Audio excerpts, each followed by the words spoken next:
Hey everyone! Today we are walking you through a full build guide for the Hunter 5 frame.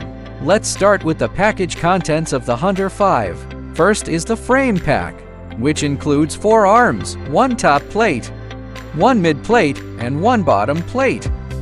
Next is the hardware pack, which includes camera mounts at 45, 51, 53, handheld and turtle mode shark fins, antenna mount TPU prints, 1 battery anti-slip pad, 1 battery strap, and the corresponding screw kit. Now let's begin assembling the frame. Take out the M315 screws and the bottom plate. First, install the M315 screws into the 4 outermost holes on the bottom plate. Then take out the M310 screws and install them into the 4 inner holes on the bottom plate. Flip the bottom plate over on your workbench and start assembling the arms. Pay attention to the orientation of the 4 arm ends during assembly.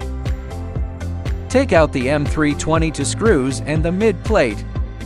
Drive the screws into the 4 inner holes. Align the holes and place the mid plate assembly on top of the bottom plate.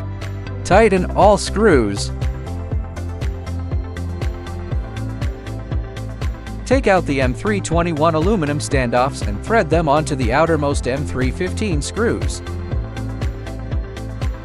Next, install the antenna mount and camera mounts. Mount the camera mount and antenna mount at the front and rear of the frame respectively. Install the top plate and place the shark fins. Secure the front shark fin with M3/8 screws. Secure the rear with M3/6 screws. Finally, stick the battery anti-slip pad.